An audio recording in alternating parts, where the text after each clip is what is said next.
What's going on, YouTube? You're back with Shades of. We're continuing our Let's Play of Katawa Shoujo. Last time we left off, you heard a lot of my opinions on relationships and things of the like, and that's been a lot over these last few parts, and hopefully that dies down a little bit, because I'm pretty sure each one of these paths is gonna lead me to be like giving advice on relationships and blah blah blah blah blah.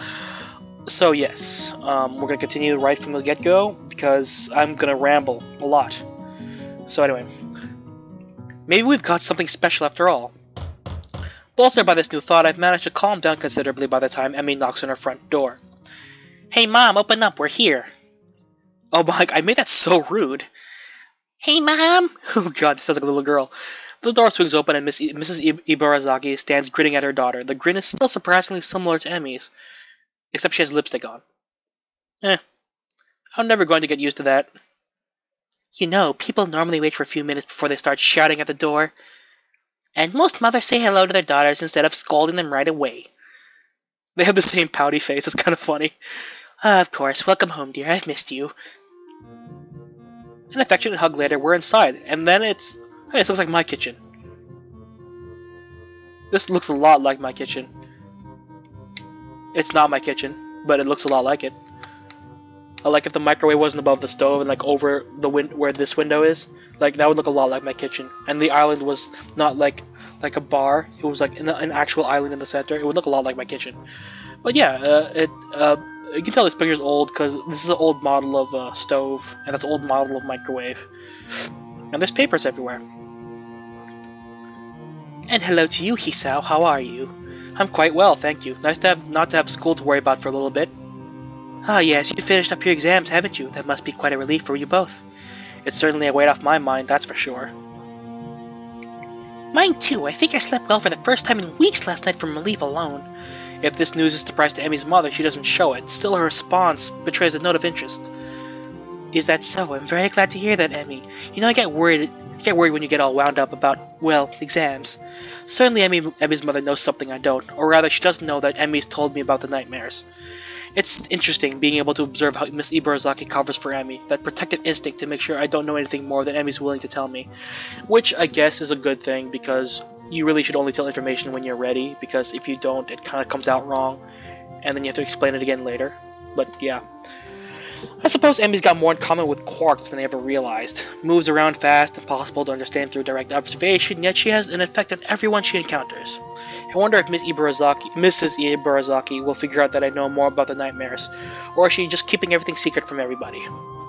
Yeah, that's not been as bad this year as in the past. Hisa helped me stay focused. Okay, no, that's not true. She even cut out contact outside of school hours during exam week. But she did see me during the day, and she told me more than once that the morning run was the only thing she looked forward to during the exams, so maybe it's not that much of a lie. Either way, to hear that being around has helped even little makes me feel a bit better. Emmy's mother raises an eyebrow at this statement. Either she doesn't believe Emmy, or she's just as surprised as I am. Well then, it appears that it's a good thing you two both have become so close. Wow, I said that so wrong. I tell you to take good care of my daughter, Hisao, but it looks like you're already doing that. Emmy grins at this and seems to take pride in my having managed to ingratiate myself with her mother so easily. Actually, I'd say your daughter's been the one taking care of me. She's gotten me out and running. I've probably been more active since meeting her than I've ever was even before. I'd actually never thought of it much, nor have I ever appreciated the humor in it. I wasn't too active before the heart attack. Pick up games of soccer don't really count since they weren't that common.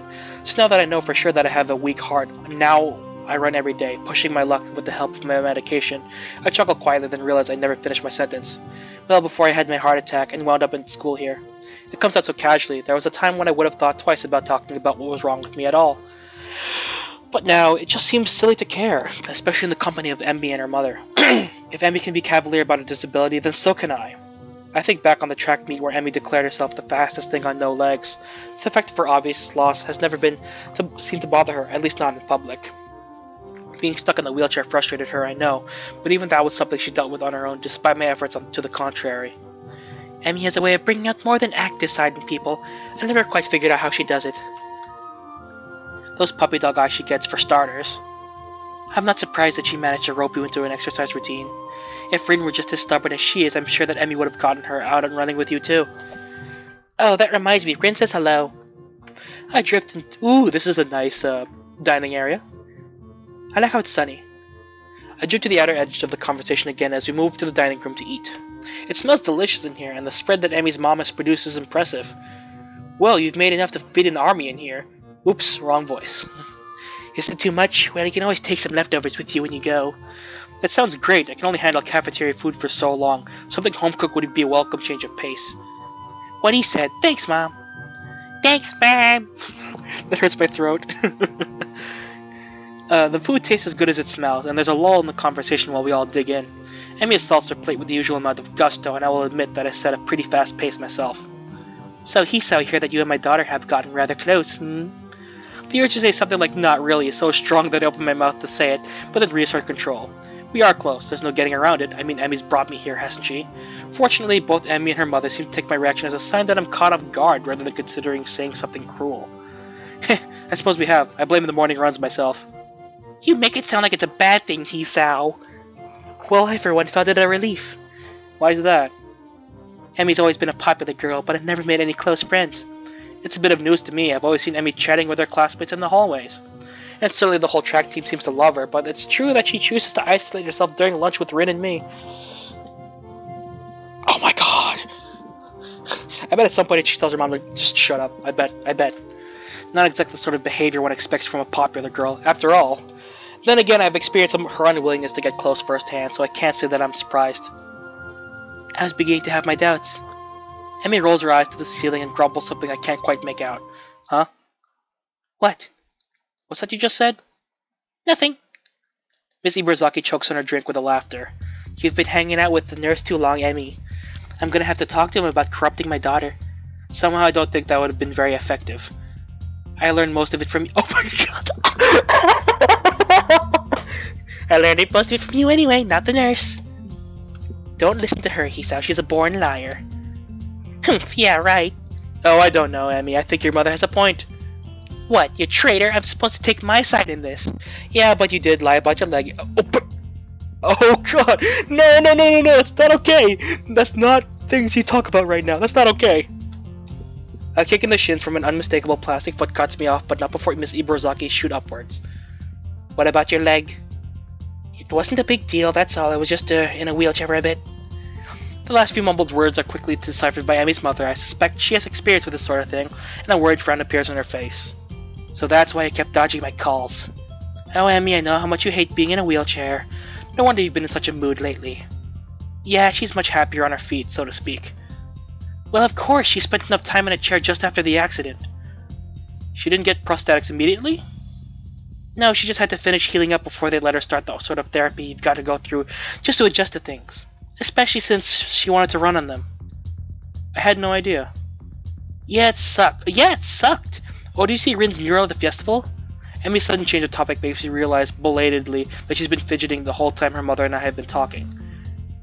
And I should have figured on her being a little skittish when it comes to talking about the accident. Even around her mother. No, I didn't make it out to the festival, remember? Although I caught a glimpse of it at your track meet, it seems pretty weird to me. I think that's more or less what she was going for. She talked a lot about it being dreamlike, or trying to make it dreamlike. Rin's art is one of those things I don't understand, and I don't think I ever will. Dear sweet God, I use my tongue more than I think I should when I try to voice act, quote unquote, and it makes my mouth sore. But I love this game. This game is so awesome.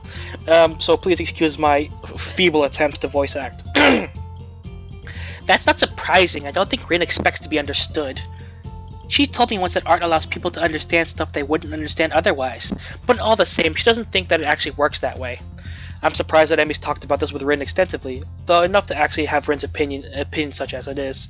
Although I expect that Rin could not, if she were so inclined, say the same thing about Emmy's. Unless, of course, Emmy is purposely keeping me in the dark about everything, which is likely, but unpleasant to think about.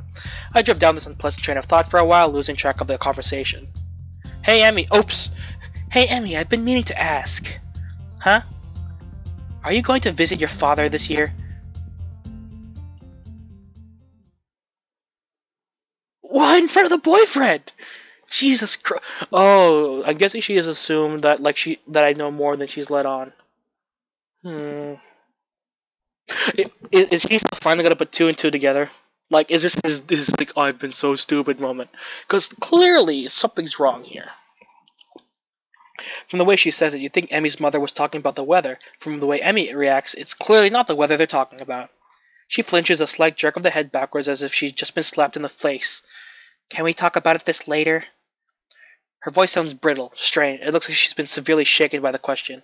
It seems that Miss Ibarazaki misjudged how close Emmy and I are. Some things, it seems, are best not conversed with me around. Her father is one of these things. The accident that took her legs is probably another one of those things, if her reaction to the earlier conversation between her and myself is any indication. Dear sweet God, this is wordy. It doesn't take Emmy's mother long to realize she screwed up.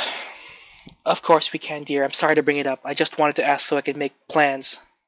It's fine. Don't worry about it. Emmy fidgets nervously, as if embarrassed by her own reaction. I confess that her reaction is confusing. She only just mentioned her father to me early today, less than a few hours ago even. Why does a simple question about whether she'll visit her father cause such a strong reaction? For some reason, I filled in the blank for him, and I thought that he realized that her dad was dead. But then I realized the wording. Then I remembered the wording of Mrs. Ibarazaki's explanation as to why her father isn't around. She literally said he's not around anymore. And to a person who won't dig too deep into a person's personal life, he'll obviously assume that, oh, he's just not here, like physically, when he's actually, dead. Because, like, all the signs are there. One, she refused to talk about her dad. Two, she's had, like, a very, very, very traumatic accident. A car accident that took her legs. And three, her father's not there anymore. So, like, in all honesty, I would never broach the subject. I would just make the assumption until later confirmed. Like, if she said, oh, my dad's dead, I would be like, I kind of thought that way, but I didn't want to talk about it because you look uncomfortable talking about it. But yes, like, all the signs are there, and there's no way in hell that a normal person could not see it. It just kind of annoys me that, like, a trope is, I'm a dense protagonist. Unless whatever serenity she claimed to have reached by my means of our talk the previous evening has suddenly evaporated. Or did it help? It didn't help as much as she thought, or claimed. I'll be right back. Gotta visit the little girl's room. Emmy gets up suddenly and leaves the table, leaving me and Mrs. Ibarazaki alone. I'm a little conflicted. Should I go after her, or should I stay here? Please no choice. Please no choice. Please no choice. I'm scared. It's obvious that Emmy's departure was not based on the call of nature. Something's bothering her, and I have to know what it is. How to go... God fucking damn it! Jeez. Okay. Oh my god. I'm gonna, like... Jeez. Oh, come on. This hurts. This hurts so bad. I don't know what to do. Oh, because if I were in this situation, I'd be dumbstruck. Because, one, like, personally, if I were, like, actually in Hisao's position, like, heart attack and all, like, I'd be like, look, I know her father's dead. I could put two and two together, and I know she doesn't want to talk about it. So, what do I do? How do I handle your daughter? Because, like, this is so hard.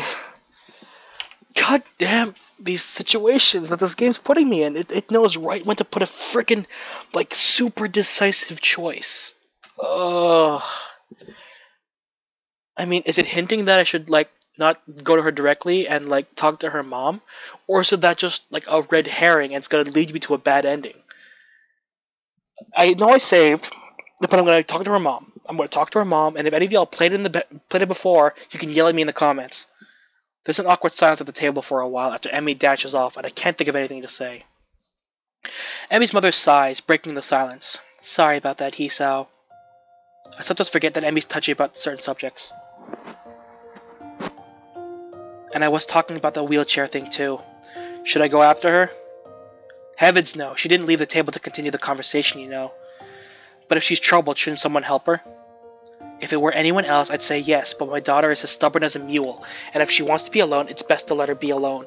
I hope this game's hints to, like, my tactics are, like, ones that are, like, leading me to the good ending, because if they're leading me to the bad ending, I'm gonna flip a frickin' table, because I'm so confused. and irritated, and I'm so emotionally invested that if I get a bad ending, I might cry. Otherwise, she'll probably say something she'd regret, which would cause you to say something you'd regret, and I prefer that dinner doesn't end with one or both of you storming out of the house. If that were to happen, I'd be terrible hostess, wouldn't I? I've already acted as a fool once today. That's okay, I shouldn't have brought up the wheelchair, apparently. Mrs. Iburazaki frowns, clearly more bothered by Emi's omission than she'd let on. I wish she wouldn't do that. It just makes me worry more, you know? She does this often? What, running off to the bathroom? No, I can't say she does. Keeping injuries from mother, though? Well, that's a little more common. Every time I catch her lying like that, she assures me that the only reason she didn't tell me is because it wasn't a big deal. If it's any consolation, I'm sure the only reason I knew about it was because I sasaw her every day. This elicits a dry chuckle from across the table. Mrs. Iburazaki sighs a little sadly. Still hesitant about getting close to people, huh? I keep hoping that she'll get over that. It's funny, really. She bounced back so well from the accident in so many ways. I guess some things never really go away. From the looks of it, the whole thing still bothers her, too. Seems to be a little more willing to talk about the accident without Emmy around, though. Hey, I've got a question, if it's alright. Oh? What else did Emmy lose in that accident? The nurse said she gets this way near the anniversary, and then she won't talk about it to me. So you thought I'd fill you in, yeah, hopefully. Well, there's a problem with that request, you know. Let me guess, you promised Emmy you wouldn't tell anyone she didn't want to know, and you don't know if she wants me to know. Something like that. I promised Emmy that she'd be the one to tell people the full story. But isn't that important? I mean, it's clearly a huge effect on her if she's still like this so long after the accident happened. That's true, it did have a long-lasting effect on her. There are a few things that she'll probably never really get over. For a moment, Miss Iburazaki looks incredibly saddened, as if the old wound is bothering her. I suppose there are a few things I'll never really get over either. Another dry chuckle. With a shake of her head, Emmy's mother banishes that memory. Look, there's something you absolutely must understand about the way Emmy thinks about the accident. What's that? It wasn't a big deal. Somehow I managed to keep my mouth from falling open in surprise, but it takes some effort. That has to be the most ridiculous thing I've ever heard. I beg your pardon? Okay, maybe it's not that simple, but it's pretty accurate to summation. Emmy believes that accident did not define her, and that everything she lost that day didn't define her either. She's not that girl who lost her legs. She's the fastest thing on no legs. Her optimism and energy came out of that wreck without a scratch, as far as she's concerned. Yet it goes beyond that, doesn't it? I mean, last night she told me that she refused to rely on me because it would be making losing me too painful. Not really. You said she wouldn't tell you about the accident, even though you've asked her about it before. The reason she won't talk about it when you ask is because to her it's not something you absolutely need to know. Even if she wasn't terrified of getting too close to anyone, she still wouldn't talk about it. She's afraid of being too close to me? Oh goodness me, yes. For all talk about being unscathed by the accident, she's gained the ugly knowledge of how quickly it can all be over. Really, man, you couldn't, put two and two together that she's afraid to get close to people because she's afraid of the pain that a relationship can bring. Oh, God. It hurts. Just how innocent was he in his old high school? Jesus Christ. So she's not going to let people get especially close to her, and she certainly wouldn't let the implication that she can't walk through this alone on her own. Dear sweet God, I can't read these right. But I don't think she can. Oh no, are you sure you've been dating my daughter and not somebody else? Trust me, Hisao, she can get through it on her own. But she has nightmares and can't sleep well, and she does this every year. Tell me, if she wasn't able to get through it on her own, do you really think she'd be alive? She would have killed herself for something equally melodramatic. So what, I shouldn't try to help her? I didn't say that. I hate seeing my daughter like this, and knowing that she could rely on someone else would let me relax. You just need to understand that she's accepting help, and it goes against everything Emmy thinks about herself and the way the world works. If you still want to offer her help, then I guess that's your call. Honestly, I'd like you to, but it'd be silly not to warn you that it's not going to be easy. You just need to be patient with her. She's already closer to you than anyone else she's ever met at Yamaku. Well, it sure doesn't feel that we're very close. Good, that makes this part easier. Oh my god! Please tell me I didn't make a bad choice. Please? Please? Please? If the gaming gods will let me have my happiness? Whoa, didn't hear you come back, Emmy. How convenient. Wait, were you eavesdropping? Nope, just happened to come back at the right moment, I guess. Emmy, Hisao was just... Emmy holds up a finger, cutting her mother off. On his way out of the house. Yeah, I know. Emmy's trembling with anger now, looking vaguely betrayed. Emmy, don't be ridiculous, we were just...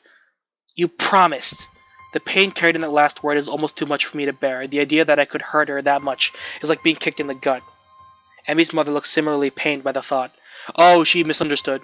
I kept the promise. Just listen, there's no reason to go throwing people out of the house. Emmy's mother seems both angry at her daughter's outburst and embarrassed that I'm a witness to it. There's only one real solution to this problem, I think. It's okay, I'll go. Now really, that seems a little unnecessary. Don't worry about it. Thank you for dinner, Mrs. Ibarazaki, and for the advice. It was my pleasure, he said. I'm sorry we didn't get to the dessert. That's okay, I have to watch what I eat anyway. Good evening, Emmy, Mrs. Ibarazaki.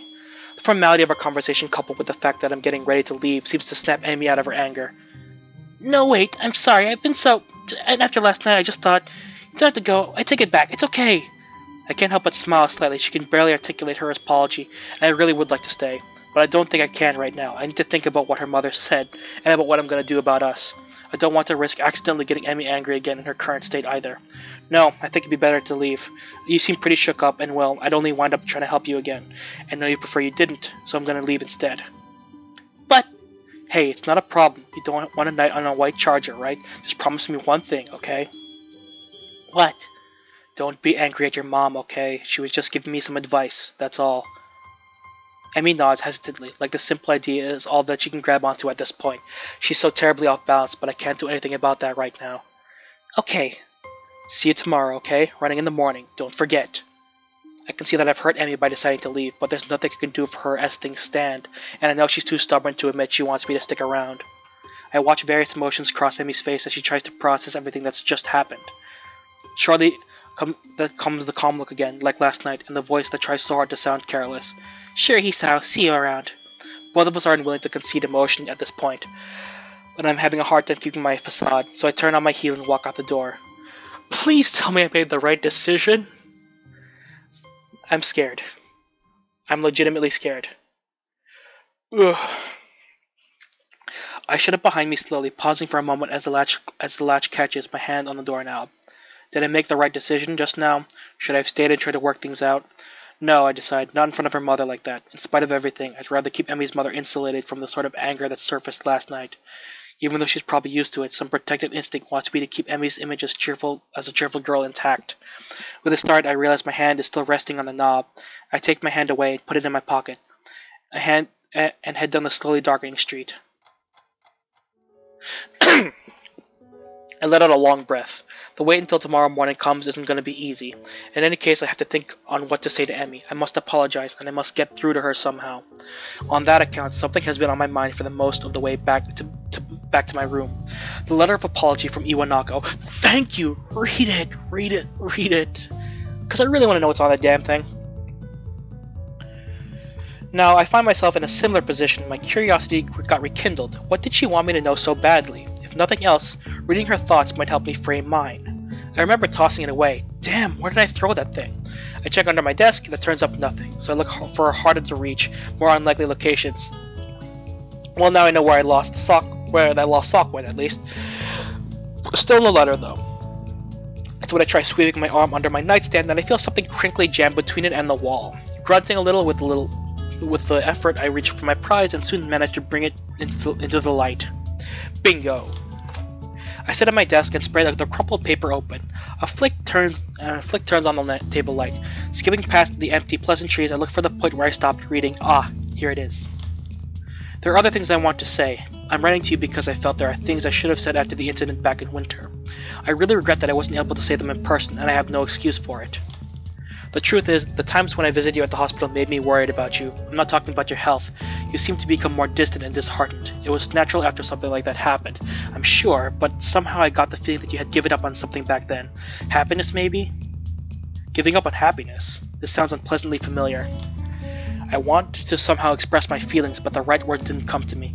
I couldn't say anything to comfort you. I am really sorry for not being able to support you when it mattered most. Even though I like you so much, at least now finally I can be more honest. If I could go back to those quiet days in February and March, I'd tell you not to give up on yourself. That's what I would say. Maybe we wouldn't have drifted so far away if I had just said something. I hope you've managed to get back on your own feet. Now that the distance between us is also physical, it also feels more final somehow. I wonder if we will meet again. Perhaps it's for the best if we don't. Still, if you would like to correspond with me, by all means write back. I'd very much like to hear about your new school and how you're doing. Wish you all the best. Sincerely, Iwanako. She didn't say she still had a crush on us, so that was like my worry that like the past would come back to haunt us. But if we send back, hey, I have a girlfriend with no legs, huh? How's that? She comes back, don't talk to me anymore. That'd be so funny, and awful. But like, yeah, I'm pretty sure she just cares, which is a good thing. After finishing reading the letter, I smoothed it out carefully and set it aside on my desk. Thank you, Iwanako. I want to answer your yes to your question at the snowing winter, but never got to. By the time we met again, it was too late, or so I thought. What would have happened if I had been behaved differently back in the dismally sterile hospital room? I'm sorry. There's no point in wondering now, but there's no point in trying to forget either. I'm who I am because of all that happened to me, and I look forward to experience, present, future, and past. And the past may have just taught me an important lesson now. Did I do good? Did I do the good? Well, considering I got a new paper, I'm hoping that I did the good. How many acts are in this? Jesus Christ, this is part 17. This is gonna be a long game.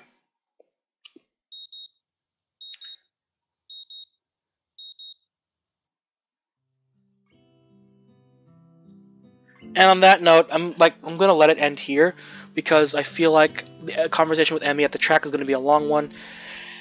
And I have 3 minutes left, so I'm gonna just put a pause here. But Jesus Christ, so much emotions. I honestly thought that talking to Emmy's mom was by far the worst thing I could have done in that situation. Like, I feel like I made a mistake there. Like, she got angry and I was like, no. I was panicking and I was about to reload my save, but for now it seems like I did a good thing. For now anyway. So that's where we are right now. I am a little afraid. So I'm going to leave it right there. So thank you all so much for watching. If you like this video, hit that like button. If you want to see more videos from me, hit the subscribe button. And you are now exiting the Shadyverse. My name's Shades, and I hope you've enjoyed your day in the Shades. See you guys later. This game is so great. It's so great.